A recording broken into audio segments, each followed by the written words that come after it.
Ladies and gentlemen, this podcast today is brought to you by our Patreon page. Visit patreon.com/Gear Network. That's Patreon, patreon.com/GERE Network. And look over the memberships to subscribe.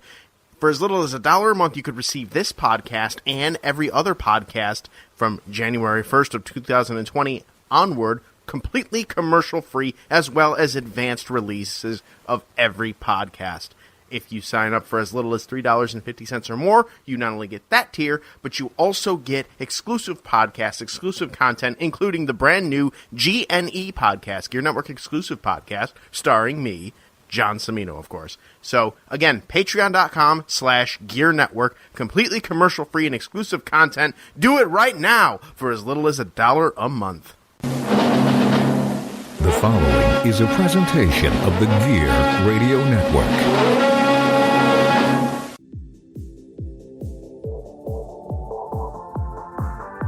Ladies and gentlemen, it is Pat G from the Turnbuckle Talk Radio podcast. And no, we're not talking pro wrestling today, but we are talking sports hoodies, NFL, NBA, MLB, NHL, soccer, and much more. And this is brought to you by houseofhoodies.com, a new sponsor here at the TTRP. You can visit thehouseofhoodies.com and pick up your favorite team's merchandise. They have current players, former players, or you can customize your own hoodie, whether it be the NBA, NHL, MLB, and the NFL. After you're done shopping, use the promo code TTR Podcast and you will get 15% off your order. That's TTR Podcast for 15% off at thehouseofhoodies.com.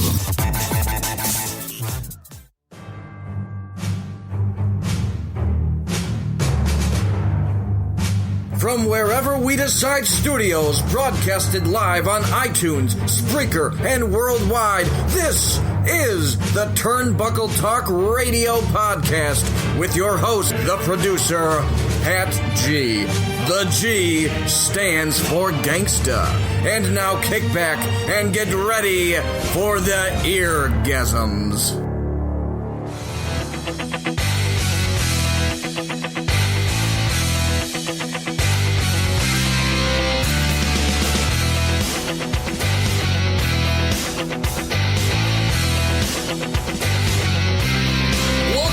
Another edition of the Turnbuckle Talk Radio podcast. We are recording on a Friday night during Friday Night SmackDown because we're a glutton for punishment. Because there's a lot of things that have happened in the world of the WWE, aka WWE Super Showdown, or as we like to call it, Blood Money 6. Blood Money 6. That's right, Pat G. So, and of course, Pat G, along with Dan Fury, brought to you by Gear Network and, of course, GearNetwork.com and all the great content that Gear Network provides. But we're going to jump right into it. WWE Super Showdown. Yawn. But there were some things that happened during the show that a lot of people believed that they were going to happen because there was a recent report that the WWE and Vince McMahon still is looking to get, they have a decent amount of money sitting there in pay-per-view revenue because there's a lot of people that do not order the WWE Network or have the WWE Network. And we like to thank Brandon Thurston of WrestleNomics for his report. He crunched a lot of numbers, and it basically was like, to the brunt of it, the WWE has about $100 million sitting there in pay-per-view revenue. Which is insane when you think about it, especially considering that since February of 2014, really, we've been programmed for $9.99 a month. You get all the pay-per-views all the time, you know? And I knew that, there was that time period where, hey, there was the overlap where it was network and pay-per-view money. And, of course, you still have places that get the pay-per-view, certain restaurants and whatnot, that pay to get the pay-per-view. They don't necessarily have the network, so they, you have the cover charge, which, I mean, that that is not a chunk of change that you just toss aside. Like saying $100 million in passing isn't just a little bit of money. You know what I'm saying? Absolutely. And this is the thing with the fact that it's still $100 million. And the fact that you have restaurants out there like Wild Wings and other restaurants that I'm sure that are in the country that do WWE events, especially the big four pay-per-views. It came down to Vince McMahon seeing this and the conglomerate that is now the WWE. I don't know. I don't know if they've replaced the people that they've let go and everything as far as the presidents and stuff. But it's the simple fact being that you're in WrestleMania season. You're now trying to get the biggest possible eyes on your product because, sorry to say, you have legitimate competition. And I understand AEW is on a Wednesday night against essentially the third brand in NXT, but AEW is making a name for themselves.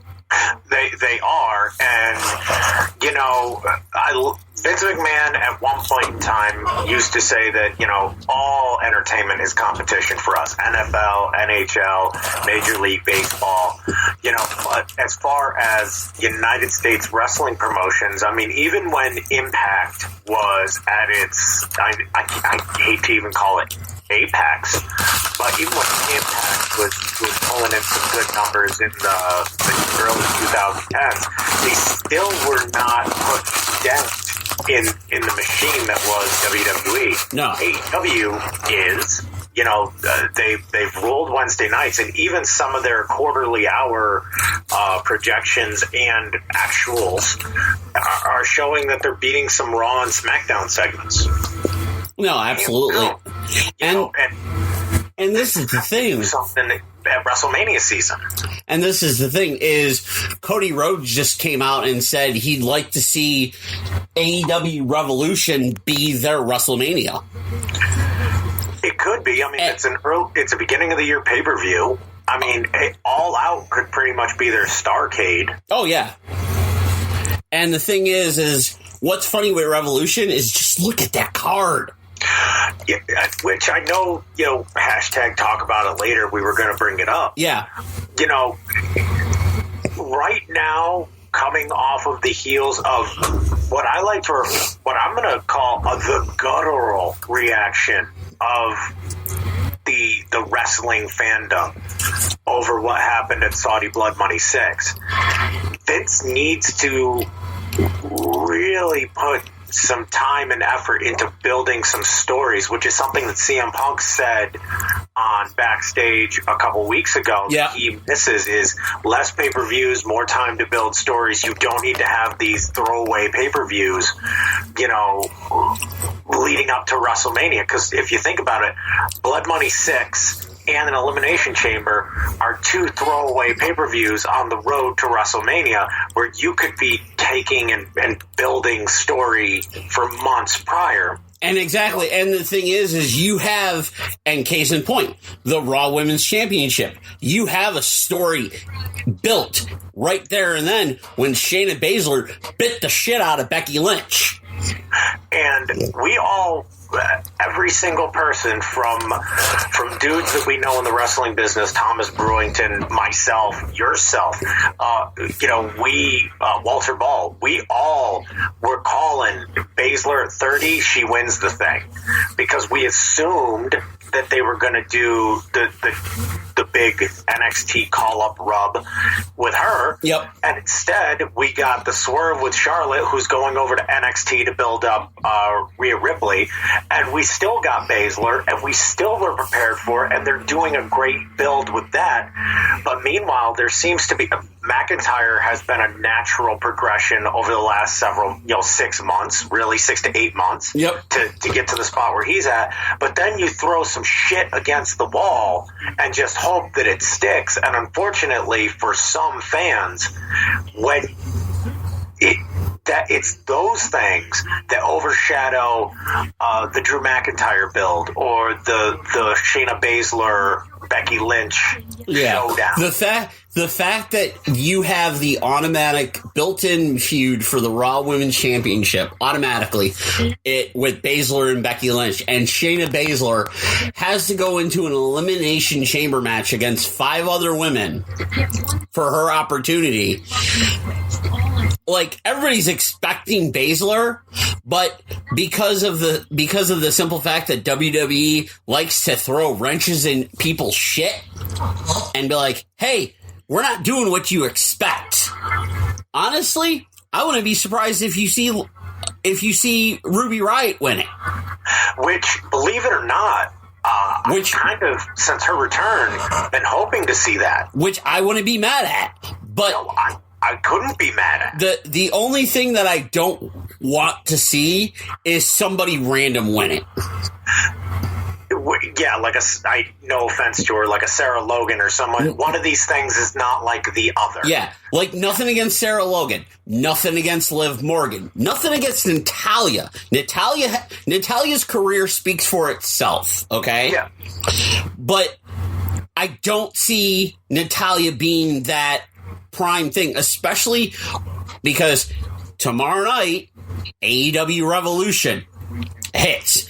They're on pay-per-view. They're on PlayStation 4. They're on BR Live, and God knows what other things that they're streaming that show from. Okay, yep. So you have all those numbers, and yes, we all know WrestleMania is the big money show, and yes, we are getting some prime key matches, aka The Undertaker and AJ Styles, Brock Lesnar and Drew McIntyre. We're getting Becky Lynch defending her title. We're getting Charlotte and Rhea Ripley. We're getting Bayley defending her title. We're going to get The Fiend versus someone, depending on what happens tonight. Which unfortunately, based on the beginning of SmackDown, you're getting Goldberg versus Roman Reigns for the championship. Which is one of those wrenches that you were talking about. Now, I got to ask you, Padgy. You know, I'm man to man, fan to fan. What were your feelings on Goldberg winning against The Fiend on the road to WrestleMania for Saudi Blood Money 6? Do you feel that this was a positive move? Because I have a spin on it that's going to piss some people off. Do you think this is a positive or a negative for all 4 people potentially involved with their respective matches? I think it was indifferent, because we all know what Roman Reigns can do in the ring. Roman Reigns can work a match, okay? We all know he can. I'm indifferent to it because, one, there's a positive because it gets Roman Reigns away from Baron Corbin. I'm sorry to say, Roman Reigns, Baron Corbin wasn't working. It hasn't been working at all in any way, shape, or form, okay? They had their cage match, fine, cool, awesome, done. Get Roman Reigns away from him. So there's the positive. The indifference was, did you really need to put the title on Goldberg? You could have had that big time money match without the title. But I feel like it was the same sense of a couple of years ago where Jericho had the title and they took the title off, or somebody had the title and they took the title off and put it on somebody else because that program needed the title. Oh, that was the infamous CM Punk first World Heavyweight Championship. Yeah. And then I'm mad at it because the way it was done is it was your typical Goldberg match, your 3 minute flash in the pan match, but you've built the Fiend up to a point where it took 9 curb stomps to beat the damn man. He didn't even beat him. And he still lost the match. You're telling me 3 spears, a knee to the face, and a jackhammer is going to is it. Okay, so my take on this. First and foremost, I personally do not log into the network to watch the Saudi blood money shows. I don't. I refuse. We've all talked. You all know my feelings on Saudi Arabia and its government and its royal family. Fuck them. There's my one F-bomb of the show. But I did see the match stream online. Okay, on Facebook. Here's my problem with this match. The 4 spears that we refer to were the drizzling shits. Yeah. Okay. They were not bad spears. They were bad. They didn't even look good. I don't know if it was Goldberg just wasn't giving them right or Bray Wyatt wasn't. I've seen Bray Wyatt take spears before because he's wrestled Roman Reigns. Yeah. Okay. Roman does a spear. There you go. But anyway. Also, on a side note, random Curtis Axel sighting on SmackDown. Ooh, Curtis Axel. He's in a match against Daniel Bryan, so I'm a fan of this. Oh, nice. The jackhammer wasn't even crisp. Okay. The match itself for a Goldberg match wasn't even a good Goldberg match. Okay, his match against Brock Lesnar was better. Okay, the 89-second match. It was the quality was more what kind of annoyed me. I look at this as a positive for all 4 men, and here's the reason why. Okay, the Fiend is so over. People wouldn't want to see Roman Reigns beat the Fiend. That's true. I will agree with that. So, how do you remedy Roman Reigns getting booed out of the building? Because currently, Roman Reigns is getting a lot of cheers. Even at the Royal Rumble, when Roman's music hit, people were cheering. People were cheering the last 2 men in the Rumble, which was he and McIntyre. Factual. People were cheering both men on because either one of them would have been cool to see in the main event. Roman Reigns has got that babyface fire again. Now, do you put him against arguably, big words here, arguably the most over star that has been self-made since Zack Ryder? Because this Fiend gimmick, all Bray Wyatt's idea, all Bray Wyatt's creation, fucking every bit of it has been his. Okay? No, you don't put Roman Reigns in that position because you don't want Roman Reigns to get booed at WrestleMania should he win the title. Okay? So there you go. Also, you can't have John Cena facing The Fiend for the title because John Cena is not a full-time wrestler. He's not even a part-time wrestler. He's I show up at WrestleMania, I do 1 Raw and 1 SmackDown a year. I'm busy in Hollywood. You all know this. But I still come back because I love you guys, and this is my home. All right? If John Cena shows up on SmackDown tonight and gets attacked by The Fiend, you've got your match. The title not being involved in that picture doesn't make us automatically assume that either A, John Cena's going to come back for any kind of a title run, because he's not.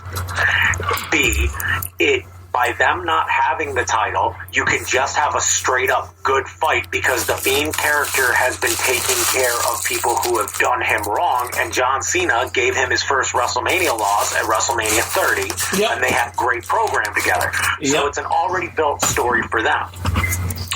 Goldberg wins on this because Goldberg gets to go out there and kind of make up for what happened when he faced The Undertaker at Saudi Blood Money 5. Yep, and he goes into Mania and faces Roman Reigns, who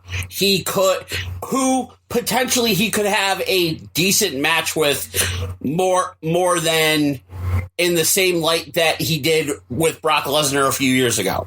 Brock Lesnar, and I love that match. Okay, I'm taking nothing away from that match. That was a great match. Oh, it absolutely was. For what it was.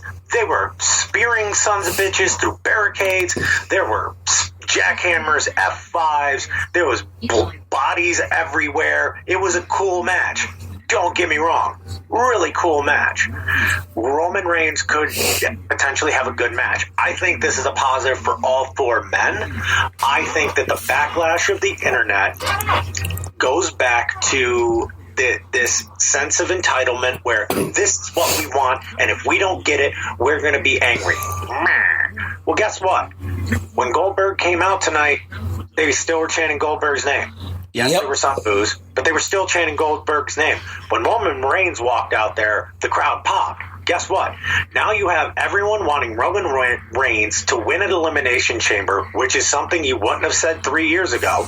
And him going in to WrestleMania in Tampa to face one of the biggest stars in professional wrestling history for WCW and beating him for the Universal Championship so that a full-time guy has your title. Goldberg walks out good. The Fiend and John Cena tell one hell of a story because you know those promos are going to be good. And even though John has been away from the ring, we talked about this last week. We still get Big Match John. He is still Big Match John. He is still John Cena. And if you don't respect that man for being able to walk in and put the Fiend over, which John Cena will do, John Cena will do what's right for business, guess what? You are goddamn fools. I absolutely agree. I completely agree with this. And on top of it, if you really look at the matches that we're getting, it's a solid WrestleMania card so far. Especially with the addition of Undertaker and AJ Styles after what happened at Saudi Blood Money. Yeah, Undertaker winning the Guts trophy. Yeah, I mean, he basically won a giant glowing rock. So now there's a giant glowing rock in the center of Death Valley. Yeah, yes. But, dude, and I don't give a shit. Undertaker looked great. Yeah, and this is the thing. Like, I know we're getting to the point where Undertaker's not gonna have WrestleMania matches. He's not gonna have other matches. We understand this. The man's been wrestling for short of 40 years. Okay, he debuted Survivor Series in 91. 90. Oh, it was 90? Okay, yeah, it was 90. He won the title in 90. Ah, that's right. Okay. So, Survivor Series in 90. So, that's like 40 years, ladies and gentlemen, that he's been, not to mention the time that he was in WCW and everything. So, yeah, exactly. He's literally been wrestling 5 decades. So, you know what? If him coming back for a match against AJ Styles, who to me is essentially a modern day version of Mr. WrestleMania, I'm here for it. He is the Shawn Michaels of our era. Make no mistake about it. No disrespect to anyone out there, but AJ Styles can adapt his in-ring performance based on the people that he's in there with. To me, AJ Styles could go out there and wrestle Kevin Owens and Shinsuke Nakamura, and then he could go out and work an NWA style with Triple H, or he could work a Shane McMahon brawl, or he could work with The Undertaker with Undertaker's limitations, which, no disrespect, none whatsoever right now. He could work with Hulk Hogan at a WrestleMania and make Hulk Hogan look like Hulk Hogan again. Oh, absolutely. And on a side note, I love the fact that Miz and Morrison are the tag team champions. You know, there were some things that came out of Saudi Blood Money 6 that I'd like to bring up. Yeah. Positives and negatives. Okay. Positive number 1, Undertaker has officially wrestled for over 4 decades in WWE. Yep. Okay. Number 2, Goldberg has officially held a heavyweight championship each decade since the 90s. Yep. Okay. Another thing that I'd like to bring up that may not exactly be great. 6 out of 6 African-American athletes who performed at Saudi Blood Money lost. All 6 matches that African-Americans were involved in. Factual. Black History Month, they lost. They all lost. Not exactly the best. Not exactly the best. But I would like to bring up one MVP of that outing, that entire show. Ricochet, bro.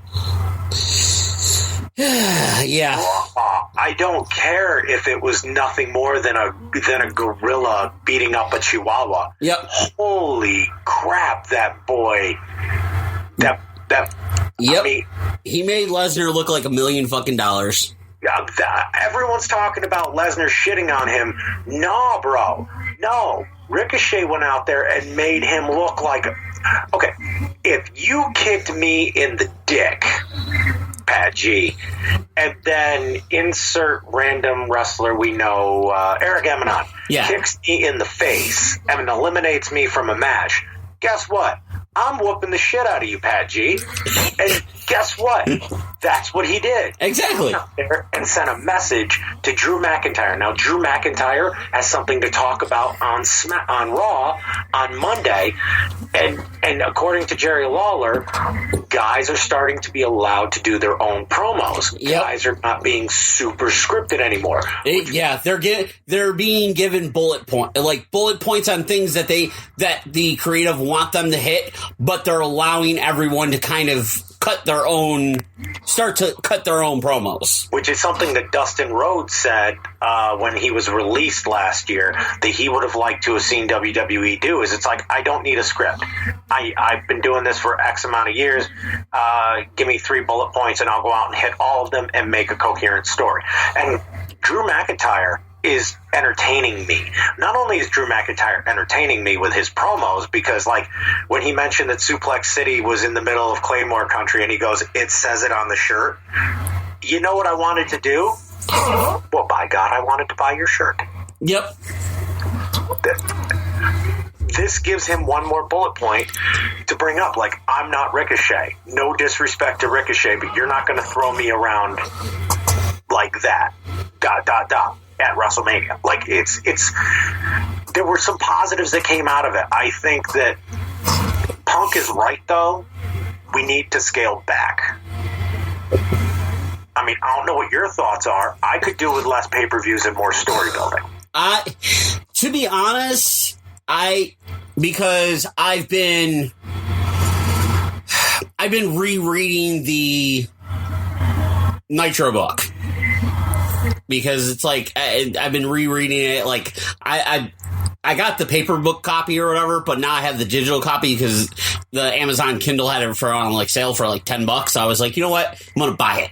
That way, if I'm like reading the paper book, I can continue on the electronic or whatever. And I've been rereading it, and I'm in the part where they did the Hulk Hogan turn, Bash at the Beach and everything. And the in-depth, the book goes into much detail on how it happened. Like, we all know, like, various stories based on documentaries and stuff, and of course from 83 Weeks and everything, but, like, the book goes into, like, legitimate details on this. And how long it took for that to develop. And then they go on into, like, the stories and everything.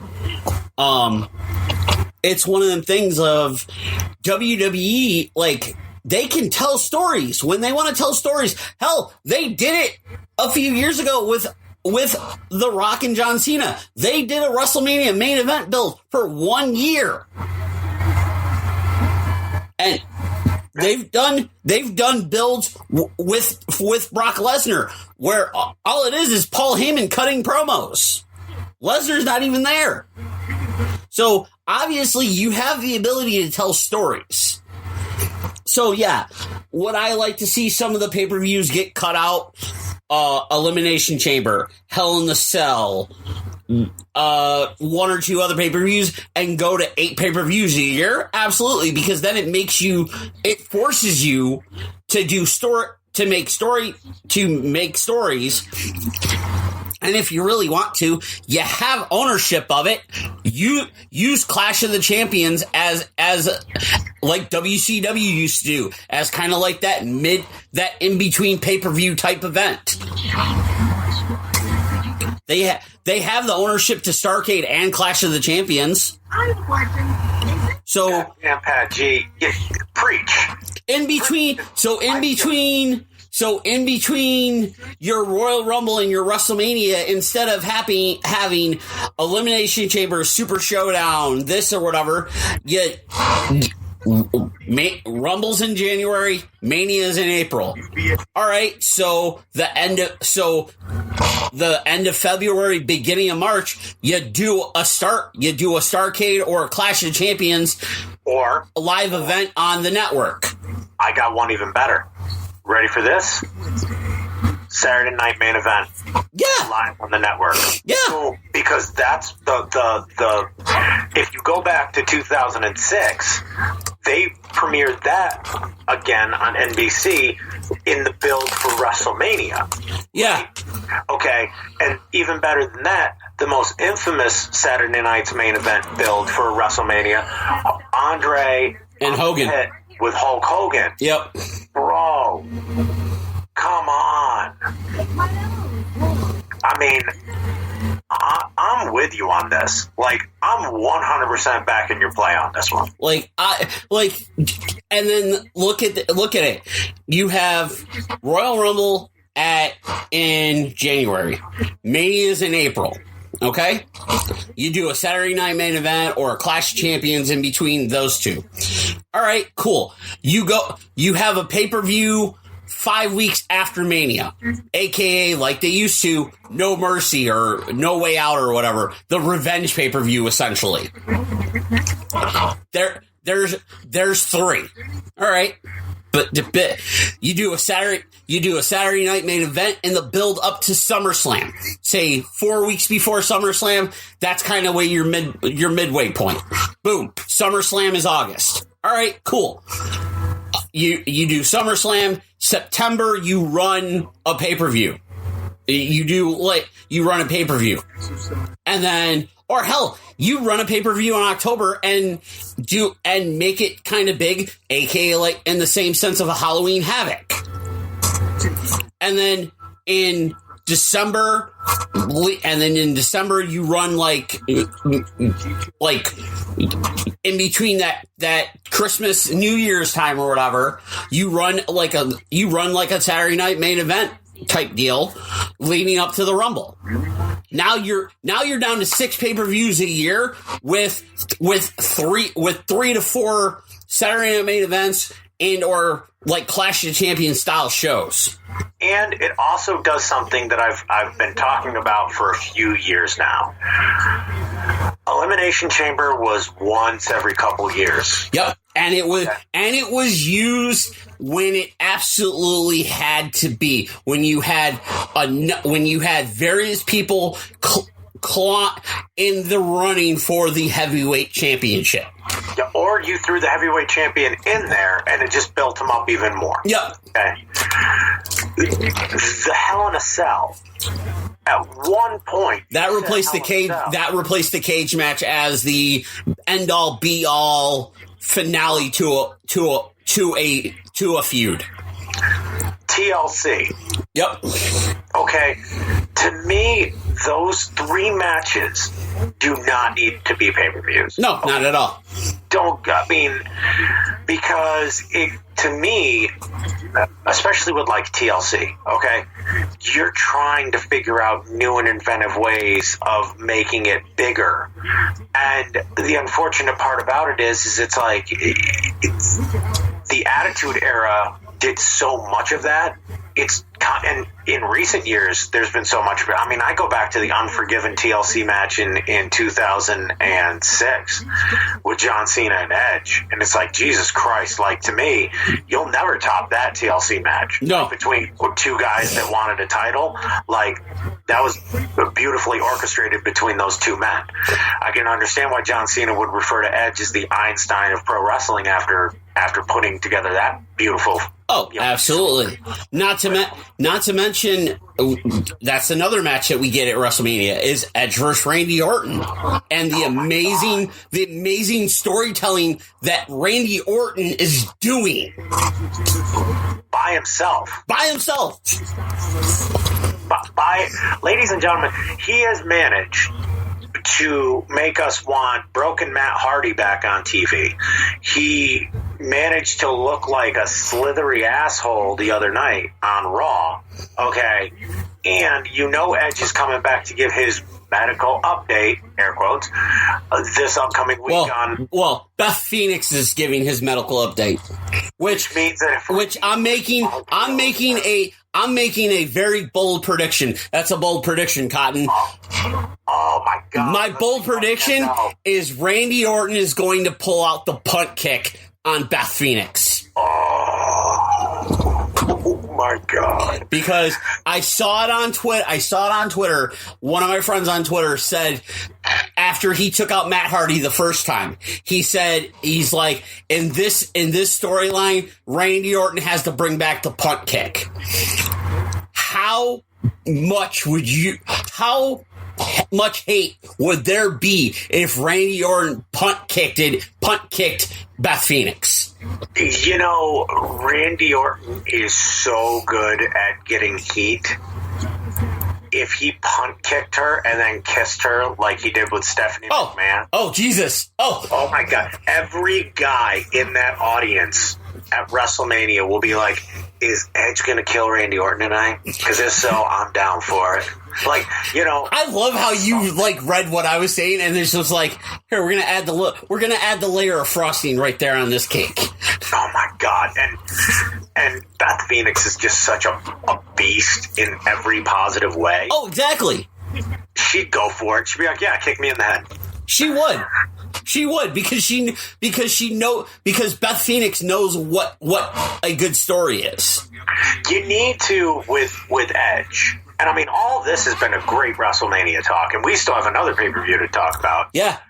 Which speaking of, Cody Rhodes posted today that he's on the verge of bringing back an old school match that's going to make a lot of people pissed, and a lot of people are in the assumption that he's going to do War Games because Cody Rhodes owns the copyright for the Match Beyond, and that's what War Games was originally known as. Ooh, okay, so he's going to piss some people off. So, Edge is limited to the best of our knowledge. I know he's got to be working in the back of his mind, like, okay, I got 3 years, I got X amount of matches, X amount of appearances, got to play it well. Yeah. Edge is going to come out and just do some amazing work at WrestleMania. I feel right now Edge is got a wrestling ring set up. He is making sure that he is limber. He looked in the best shape I've ever seen him in at Royal Rumble. I guarantee you Edge is in a ring somewhere. He's working with Christian. He's working with Hardy. He's working with this person. He's working with that person to make sure he's good to go for this upcoming match. Yeah, he's going to be as limber. He's going to have a masseuse, a chiropractor. He's got all of these things ready. And this is just one more example of how WWE could have a great WrestleMania on their hands if they can just get out of their own way on this one. I mean, like I said earlier in the podcast, I don't feel the Goldberg win is bad. It's good for all 4 individuals involved. And to me, that's how you make all 4 of them look amazing. The Fiend didn't die, okay? The Fiend isn't gone. The Fiend character can easily defeat John Cena in one night and get all that momentum back. And then guess what? At SummerSlam, you little marks, you still get Roman Reigns versus The Fiend, only now you get it in Boston instead of Tampa. Yep. You're welcome. It's called story building and anticipation. Yep, absolutely. And this is the thing, is we talk story building, and you have to look at, and we have to take that story building and look at what All Elite Wrestling has done, AEW, in building towards Revolution tomorrow night. Pat, before we went on the air, yeah, I was going to say something to you, but I decided to save it. Yep. Because I feel it's going to be a good conversation right now. Yep. So last night, when I was chilling with my girlfriend before we watched the Marvelous Miss Maisel, if you haven't seen the Marvelous Mrs. Maisel on Amazon Prime, people, I know it's not wrestling related, but it's a damn good show. I love that show. That show's one of my favorite shows. Such a good show. I mean, I laugh my ass off. It is. It's hilarious. But anyway, we digress. When I was logging on to PlayStation, guess what popped up? AEW Revolution was on pre-order on my shit last night. Yep. And I clicked on it, and it's $50 to pre-order. And you know what I'm doing when I get off this podcast? I'm going to go out to my PlayStation, and I'm going to pre-order it because it was payday. But anyway, I want you to realize that AEW's pay-per-views are now popping up, just like the Deontay Wilder Fury fight, just like a Conor McGregor fight, just like WWE pay-per-views pop up. They're no longer on BleacherReport.com. They're no longer, the niche pay-per-view that you have to buy on your regular cable. They're on PlayStation Network, the first pay-per-view of the year. And if I'm going to buy myself, dole out $50 to watch this, it has to be good. And this card, top to bottom, absolutely, is without a doubt the best card AEW has put on any of their shows since legitimizing themselves last January with the announcement on New Year's Day. And it just keeps getting better because you talk about storyline. They are doing a masterful job with so many different personalities in this that you and I could pick a match and talk about the story being built around them. And you, Pat G, as a fan of storytelling, can say that's a beautiful story. That's absolutely. Look, and the thing is there's 8 total matches for the card tomorrow for Revolution. Pick a match right now. Go for it. Pick one.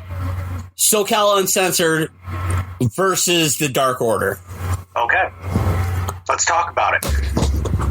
SoCal Uncensored, we thought that they were going to come in and be the mega heels that they have been on the independents. Completely the opposite. People love them. People absolutely adore those guys. I mean, they have, amongst the three of them, 50 years worth of wrestling experience going against the Dark Order, who could be, a modern-day incarnation of Kevin Sullivan. So there's a tie to wrestling from 30 years ago right there. Yep. And this is the thing is, also you have that underlying storyline of the Dark Order trying to recruit Christopher Daniels and find the fallen angel in him. Which is completely alluding to the past 20 years of that man's career. Yep. They're not afraid to go back into the well of a athlete's prior work to draw a story, because guess what? That's what you do when you have that much traction behind your character. Also there's the thing of who's Evil Uno, who's the Dark Order leader. And people have said it might be Raven. People have said it might be Matt Hardy. People have guessed at it. No one knows who it is. Because the guy under the mask doesn't look like anybody familiar to me. Nope.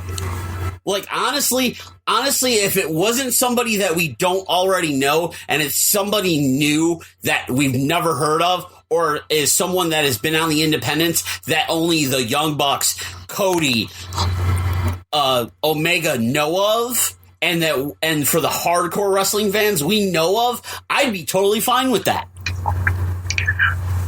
Because essentially, no offense, the Butcher and the Blade kind of did that a couple months back. Yeah. They shocked everyone by attacking Cody Rhodes because no one really knew who they were other than hardcore indie fans. Yep.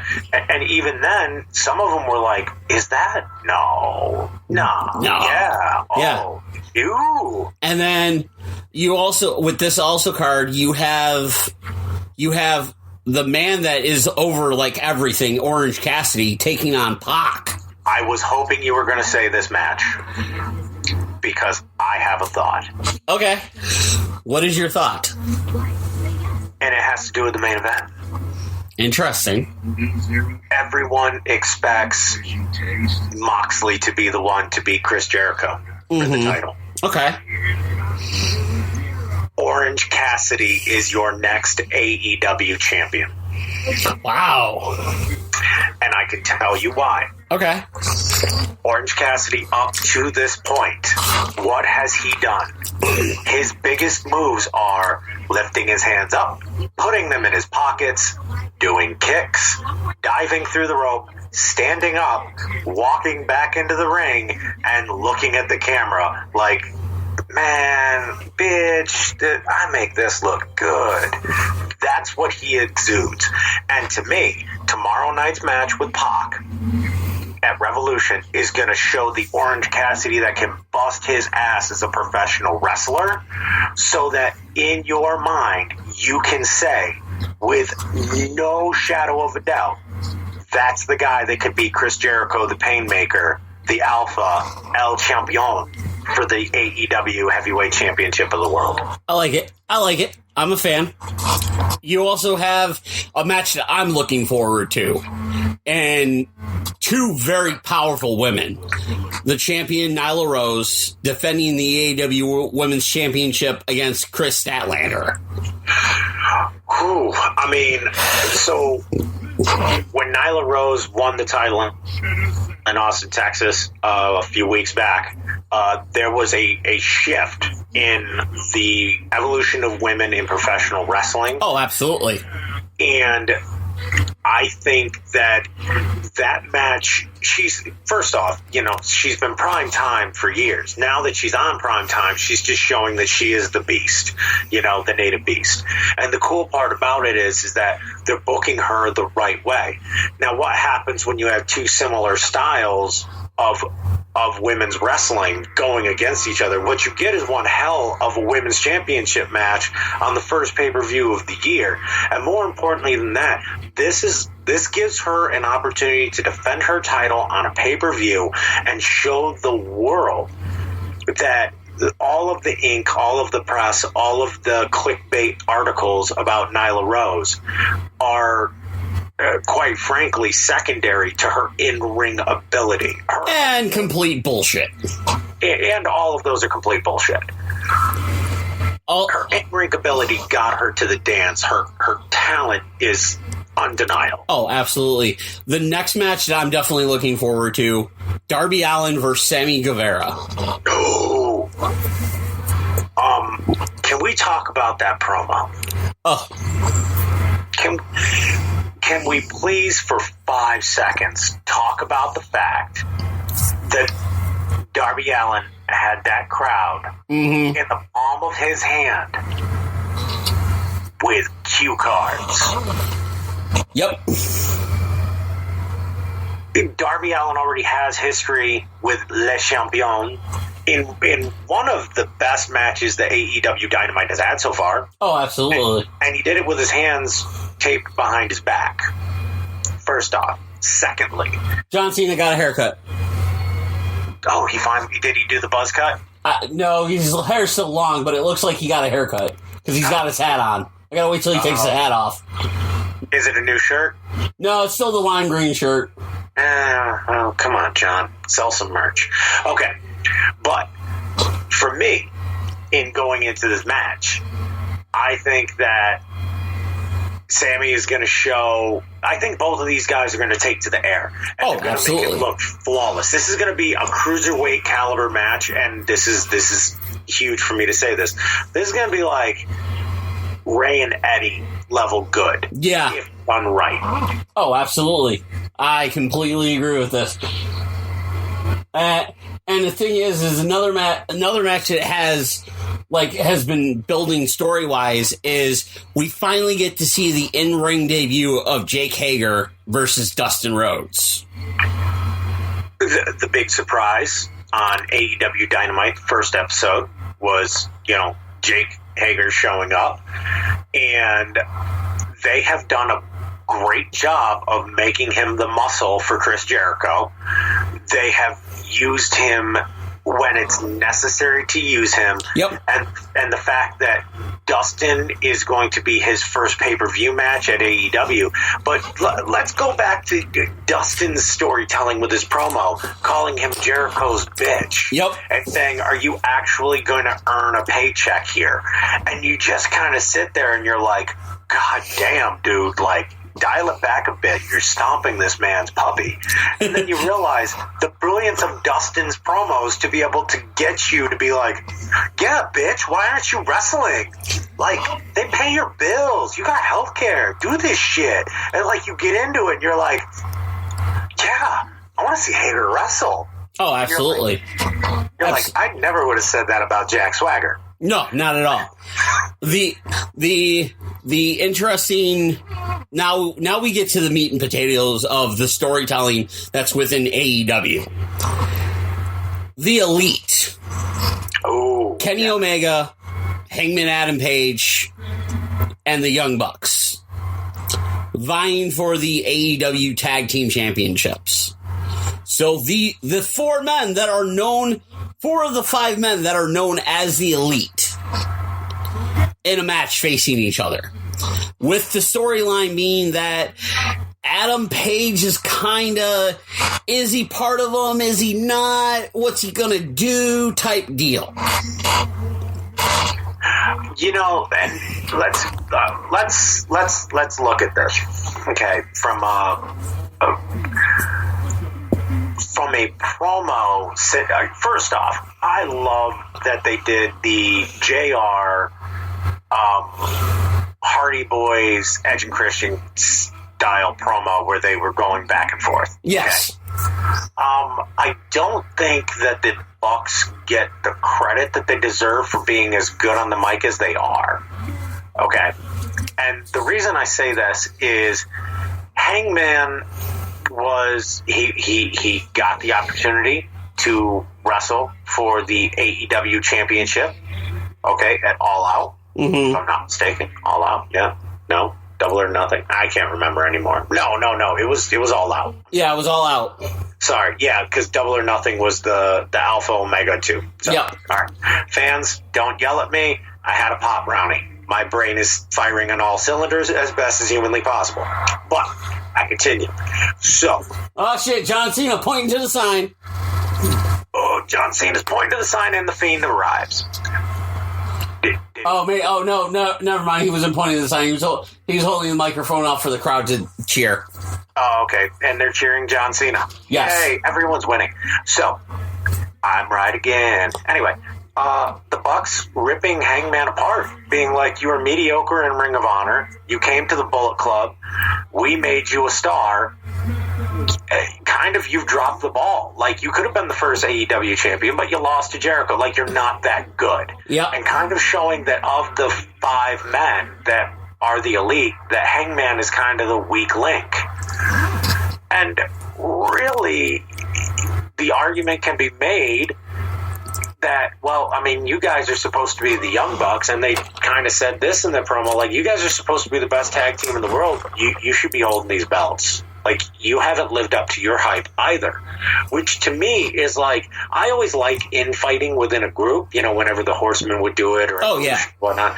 Because you have to, in a real team, even in the 96, 97, 98 Bulls, there was a lot of alpha males jockeying to be the best. Like, everyone knew Jordan was the GOAT. But if you don't think that Dennis Rodman didn't want to throw some points up on the board, you know, over Horace Grant, you kind of are fooling yourself.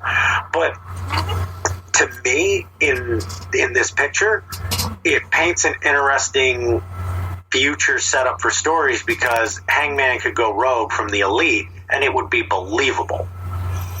Absolutely. Also, people are getting for the people that aren't watching SmackDown and then listen to this, John Cena just basically said he knows the tribulations of the WWE Superstars, and because he's kind of in and out and he'll always be there, he feels like this year's WrestleMania should go on without him.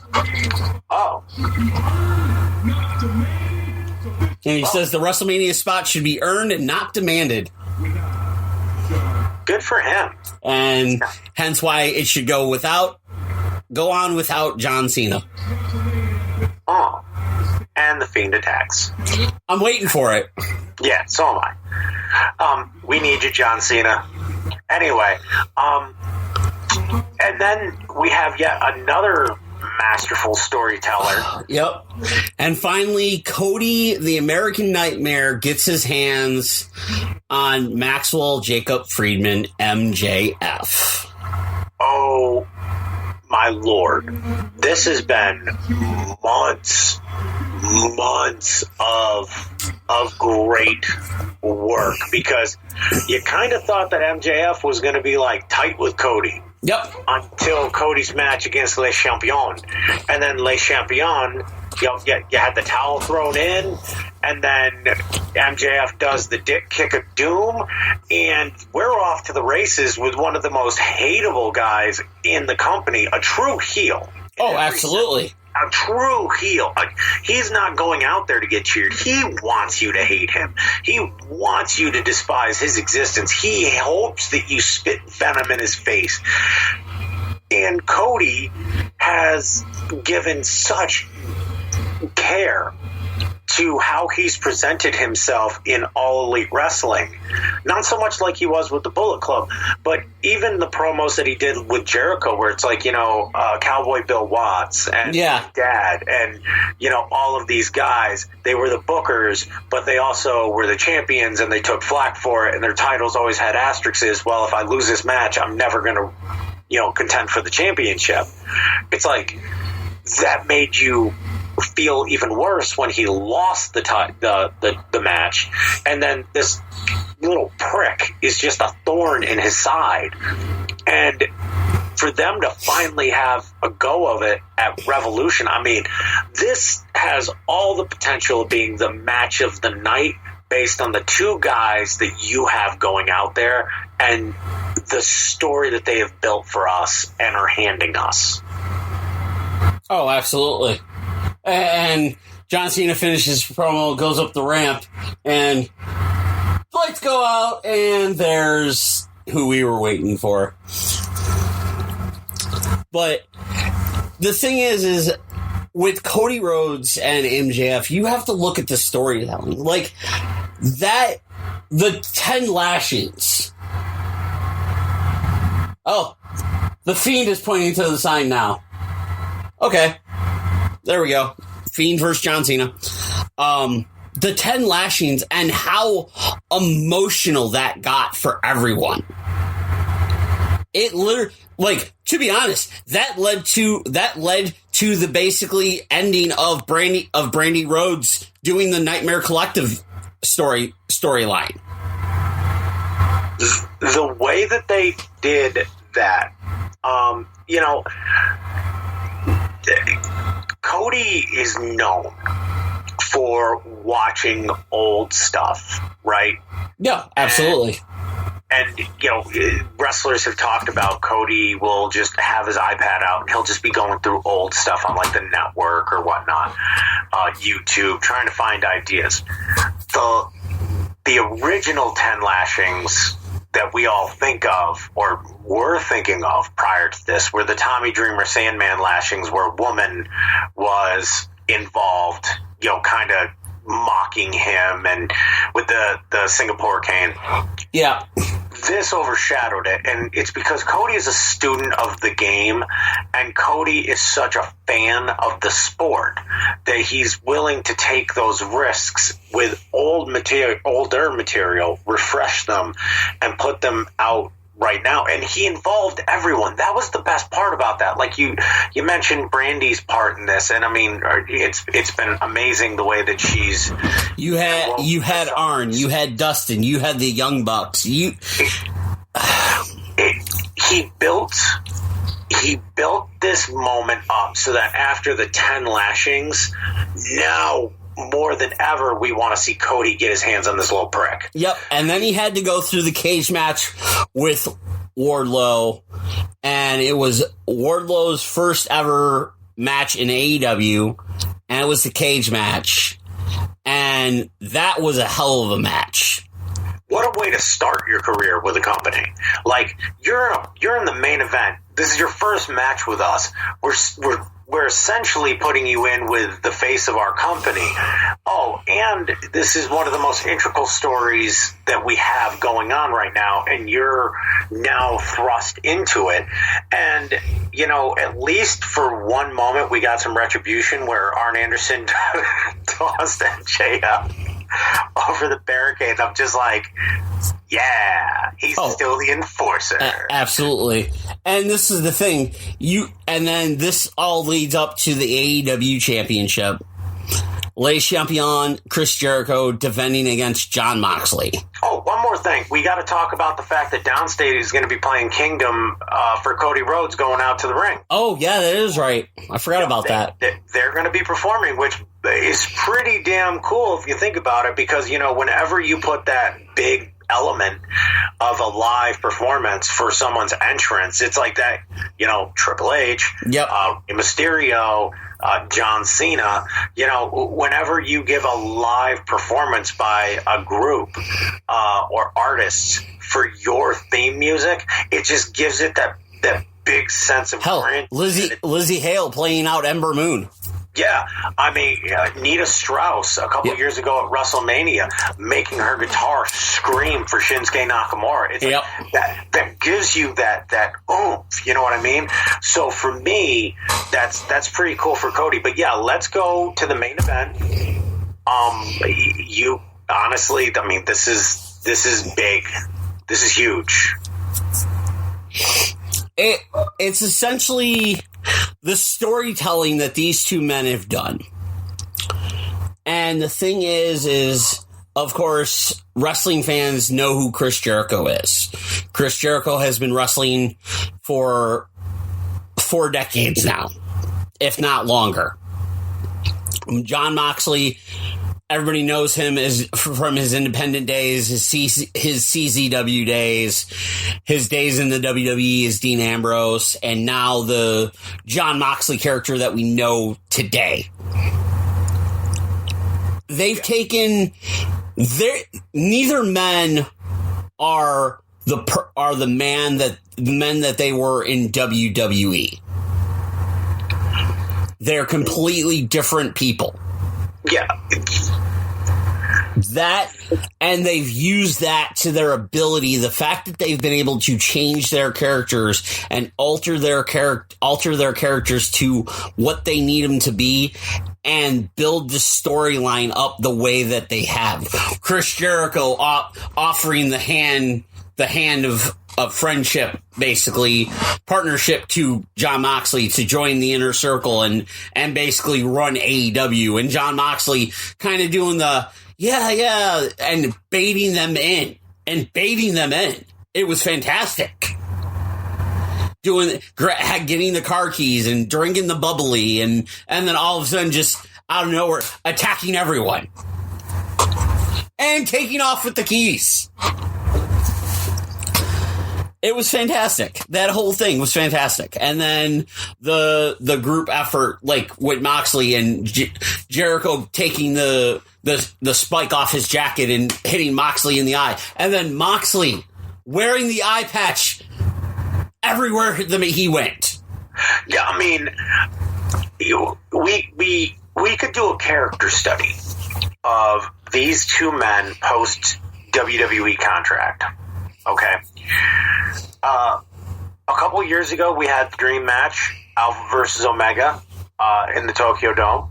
And from that spurned this Alpha character, this Painmaker character, which is the character that is in AEW. Okay. For better or worse, whatever we want to call him, we can call him the Alpha, we can call him the Painmaker, we can call him Le Champion.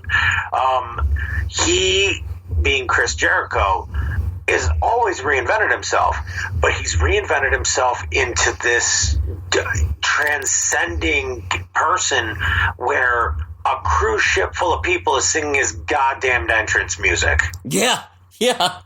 Which okay. I'm seeing this now that I'm getting things kind of organization and everything, and I'm taking care of things. And come September, my ass is going to be going to Disney World. The next Jericho cruise that they do, they announce, I'm buying tickets for it. It's actually next February 1st to the 5th. You know what? You're welcome. That works for me because I'm going to get tickets for it. I was actually going to ask if I could have Logan for his birthday next year. Yeah. And because his birthday is February 1st, I was just not going to tell his mom I was going to take him on the Jericho cruise. It's like, could you imagine? Where are you right now? Oh, we're in the middle of the Atlantic Ocean. It's like just recording us with Fozzie's, going on stage to kick off the thing. I could just imagine the litany of middle fingers and F-bombs his mom would be texting. Oh, you would be in trouble, sir. I would be in trouble with one person, but the internet would love me. Oh yeah, absolutely. Everything that Jericho has touched since leaving the umbrella of WWE. I mean, I'm at my podcast desk right now. I have a little bit of the bubbly sitting in a bottle. I have 4 bottles of the bubbly. Oh, they just released the AEW action figures. Chris Jericho has 3 of them. He's got the Painmaker, he's got the Inner Circle, and then he's got the little bit of the bubbly promo special on Ringside Collectibles that I just ordered today. Chris Jericho has pumped out more T-shirts in the last year between himself, just his character, and the Inner Circle, to the point where if you start from his AEW beginning with the rock star looking T-shirt with the World Tour, all the way to the Guns N' Roses Appetite for Destruction homage shirt for the Inner Circle, Jericho is at a GOAT level like we've never seen him. Conversely with that is Jon Moxley, who, when Jon Moxley got out of his contract scot-free last May, we all were wondering what Jon Moxley was going to do. Right? Yeah. We all wondered what we were going to get. Were we going to get the WWE version of Dean Ambrose, Jon Moxley, or were we going to get Mox? The CZW Deathmatch Mox. We got a Mox, and we talked about it on our Wrestle Kingdom rundown show. Jon Moxley, to me, was the MVP of the show because he won the United States Championship again, and then he retained it the next night against Juice Robinson. He is the New Japan Pro Wrestling United States champion, wrestling in the AEW main event of the first pay-per-view of the year. He has been all over. You talk about the spike to the eye and the fact that he was wearing the eye patch. I mean, dude looked like Snake Plissken out of Escape from New York. Man, absolutely. He had a barn burner of a death match against Kenny Omega. Okay, like, the work that he is putting out there for everyone to enjoy is unbelievable. And to the best of my knowledge, his podcast with Chris Jericho is still one of the most downloaded wrestling podcasts, other than probably the Punk shoot with Colt Cabana. Oh, yeah. Absolutely. And the thing is you're going to have to wait and see what happens come Monday, Tuesday, maybe even Wednesday, when the final, buy rates come out for this show. Because depending on what the buy rate is for this show, that's going to tell you, that's going to be the barometer for, hey, you know what? AEW is actually competition. Me personally, I think they are, but this thing, it being February, it being in the midst of WWE WrestleMania season, and Cody Rhodes and AEW is putting on this type of pay-per-view with this stack of a card, with the storytelling that has been done for each and every match, so to speak. When that buy rate comes out for the show, that's gonna be my barometer to go, WWE needs to be worried. Yeah, I will be intrigued based on what we just talked about. Okay, this is one of the best wrestling cards you could have, let alone just it being AEW, but just in general. I mean, these are some great stories that are about to be told. The way that it's being done, the way that AEW is executing this plan, it is calculated. It is definitely going to launch some shots over at WWE, who fans, if you know what it reminds me of? It reminds me of if WWE put on a bad pay-per-view, WCW's pay-per-view the next weekend was generally 1,000 times better. Okay, in the heyday of the Monday Night War, vice versa. Okay, if WWE had a great pay-per-view, WCW's pay-per-view was shitty the week before. Okay, or they would try and go over the top. For me, competition always increases, your creativity, and clearly it's working because WWE wrestlers now have a little bit more freedom with what they can say. You have to look at this from if AEW knocks one out of the park and pulls in some ridiculous buy rate that we didn't think that they were going to do, especially now that they're on more platforms, pay per purchase. Okay, WWE has to take a step back and be like, okay, all right. Now they're in the pay-per-view game, because it's different ratings on free television versus a pay-per-view. Because a pay-per-view, you have to give people a reason to separate with their hard-earned money. I mean, $50 is $50. Dude. Oh yeah, absolutely. $50 is 2 weeks is a week's worth of gas in your car, depending on how much driving you do, or it's half your groceries for a week. You know what I mean? Yep, absolutely.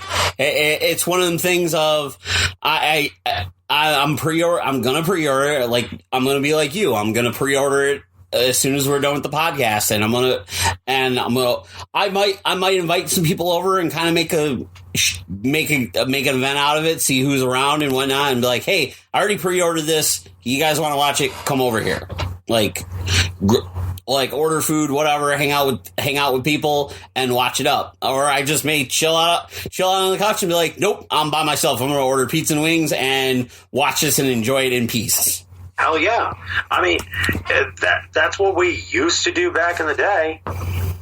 You know what I mean? Like, we used to sit around and go to people's houses for pay-per-views. We used to sit around and, get together with friends, or just rent it, get the pay-per-view ourselves and sit on the couch and be like, man, it was a rough week. Yep. Now I got to go back to class tomorrow, but you know what? Shit, I got a WWE pay-per-view on. Yeah. Like, that's the way it used to be, and that's the way it kind of feels tonight, because I'm pretty stoked about the fact that I'm going to be sitting on the couch tomorrow night watching wrestling. And what's great about it? It's a Saturday night. Yeah. And that's the thing, like, that's what makes it even better. Like, I understand it's February 29th at the leap year, but it's a pay-per-view on a Saturday night. It's not like the pay-per-view, like, it's a Sunday night and it ends at 11 o'clock and you're like, shit, I'm all amped up from this pay-per-view, and you can't fall asleep for like 3 hours. Or, dude, WrestleMania last year didn't end until 12:30 at night. Yeah. The fuck, man? Yeah. Literally, WrestleMania started Sunday evening and did not end until Monday morning. And I'm just kind of sitting there, I'm like, dude, I'm tired. I have to drive home. I work in the morning. But you know how I am with that. Like, And the thing is with AEW, with the AEW pay-per-view tomorrow night, it's a Saturday night. It'll be done by 10:30, 11, but it's a Saturday night. Like, most people don't have to get up Sunday morning to work. Nope. I sure as shit am not. So it's like, and neither do I. So you'll have all that amped up adrenaline and everything from the pay-per-view and everything. You can get on and watch it and get on and kind of and do other things and relax and chill and stuff. Which is it's pretty boss level when you think about it. Like, absolutely. It's pretty damn cool that we as wrestling fans have that as an option now. The fact that a wrestling pay-per-view is on an actual Saturday night. Yeah, so that, like, should we want to vibe in some alcohol or whatnot, we at least have the option of not going to work at 6 a.m. with a hangover. Yeah, exactly. Absolutely. We have the option of not going into work like, oh, today's going to be the longest Monday of all the Mondays ever. Like, that's the thing. And that's my worry. That's my thing. Like, WWE lately has kind of been good about that. Like, with their pay-per-views. So I think they took some flack from Mania, and they're like, They took some major flack from Mania because, like, honestly, if you really noticed it, Rumble and Survivor Series, which are two of the big ones, were done by, like, before 11 o'clock. Yeah, oh, yeah, totally noticed that this year. Absolutely noticed that this year. And I think that can be due to, obviously, the difficulties that everyone had at MetLife this year, leaving because of all the transit. Yeah. But, I mean, it's like WWE does listen to their audience. Not only that, but it's like there's a lot of kids in the crowd. You know, they do realize that while their demographic is typically, 18 to 36-year-old men, there's a lot of kids, and they got to get those kids home. Like, WrestleMania weekend might be a vacation for some, but, like, Survivor Series in Chicago is not, vacation time for some people. No, absolutely. And the thing is I don't know the situation in Tampa. I'm sure it's going to be it's very different than it was New York, New Jersey. But listen, there was no reason WrestleMania needs to start on a Sunday and end on a Monday. None. At all. Like, if you go to 11:45, fine. I'll live with it. I'm okay with it. But if we go past midnight, you're killing the crowd. You're killing the crowd, people. You're killing the crowd. End of story. And this is the thing is, and I think that's what makes the Blood Money shows so kind of meh for a lot of people, is the crowd's dead. Yeah, because while they kind of know the superstars that are there and they kind of know the stories that are going on, they don't maybe necessarily follow the stories as much. Not to mention it's 100 degrees.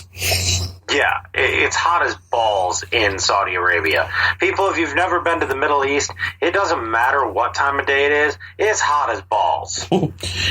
It's hot. It's muggy. It's humidity. It's Arizona in the middle of July, year round. So, and it's that desert heat.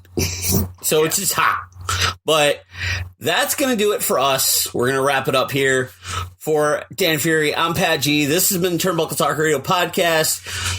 As we march to episode 100, I will say this. I got a couple of ideas for episode 100 to make it something special and make it something big. I think I know what you're thinking of. I have like 3 or 4 ideas bouncing around, but I'm thinking episode 100 is going to be something very big and something very controversial. Oh. And it's just a matter of getting the right people involved. Because it's going to be one of them hashtag heat seekers. So, but thank you for listening. Of course, as always, download, like, subscribe, all that fun stuff. Follow us on Facebook, Twitter, and all your other social media aspects. And of course, as we do it on the end of every show, keep it locked, and we will see you on the flip side. The Turnbuckle Talk Radio podcast is brought to you by Gear Network and ShopGear.com. We can be listened to via Spotify, iTunes, iHeartRadio, and everywhere else you can get your podcasts. The TTRP introduction was done by Trevor Dugan. The show is hosted by Patrick Gancheski and Daniel Roberts. Post-production of the TTRP is done by Patrick Gancheski and John Cimino. If you'd like to follow us via social media, You can search Turnbuckle Talk Radio Podcast on Facebook. You can follow us at Twitter by using the name Turnbuckle_talk. Or if you have questions or concerns, you can reach us via email at turnbuckletlkradio@gmail.com. We'd like to thank you for listening to the Turnbuckle Talk Radio Podcast, downloading our episodes, following us on social media, and interacting with us. The preceding presentation has been brought to you by the Gear Network.